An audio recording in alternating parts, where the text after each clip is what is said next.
jajarannya yang saya sudah sebutkan satu persatu dari BBWS. PJT ada nggak PJT? Ada ya. Ya, dari Pak Camat, petani yang hari ini hadir, para tokoh masyarakat, kemudian setelah tentang pertanian yang saya hormati juga Gapoktan, KTMA yang hadir, tidak lupa juga yang saya banggakan para petani yang perwakilan dari masing-masing desa. Semoga semua kita sama-sama dimuliakan dan diberkahi oleh Allah SWT. Ya langsung aja Pak, saya awalnya tadi kita mau audiensi ke kantor Bapak, tapi alhamdulillah dengan respon yang baik, Bapaknya sendiri hadir ke sini. Artinya ini sebuah kehormatan bagi kita, sebuah kebanggaan bagi kita sebagai petani. Pejabatnya atau Pak PJ Bupati langsung hadir di tengah-tengah kita. Senang nggak? Ini salah satu contoh, ya kan, agar pejabat-pejabat ke depan lebih mendekatkan diri kepada rakyat. Ya, agar rakyat nggak marah mulu Pak, ntar Pak. Dari persoalan petani ini memang saya juga 2020 turun, ya ternyata memang banyak hal ya kalau memang kehidupan kita juga, saya juga dulu di petani Pak, kadang berebut air itu main bacok-bacokan Pak, ya kan, main golok, main ancam-ancaman. Ini persoalan apa? Persoalan horizontal sudah makin banyak, apalagi kekeringan sekarang ini berdampak pada ekonomi rakyat, terutama di wilayah utara terjadi banyak kriminal Pak.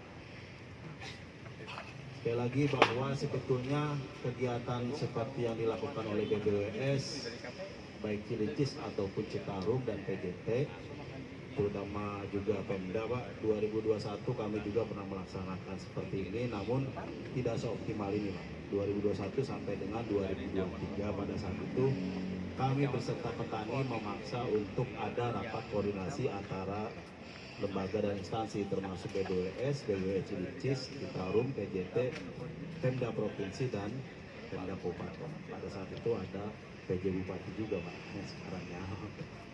Tapi ya itu sebuah kenangan yang tidak optimal. Mudah-mudahan hari ini optimal. Saya melihat kita berasumsi bahwa sungai ini diambil solusi yang paling efektif dan sekiranya ini sudah dikaji Pak itu.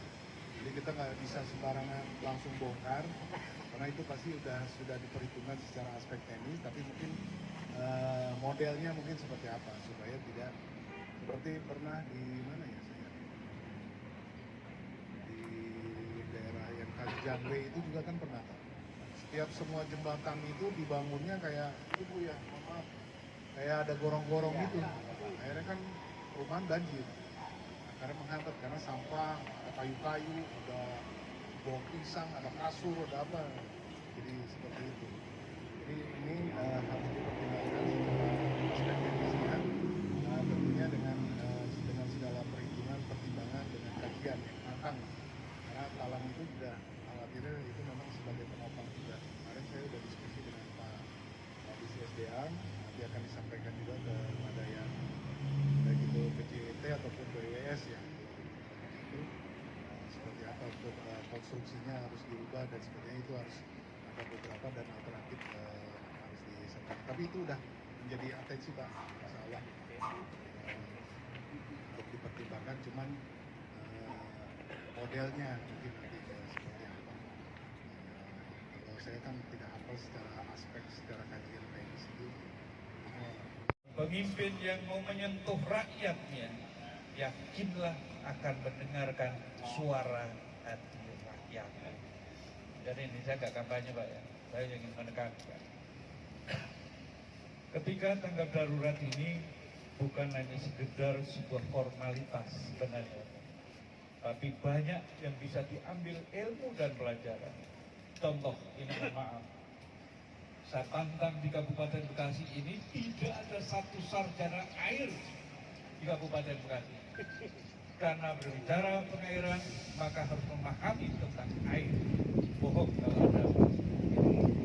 Jadi kalau bicara air, irigasi dan lain sebagainya, dan saya juga ingin menyampaikan, ini adalah baku Pak.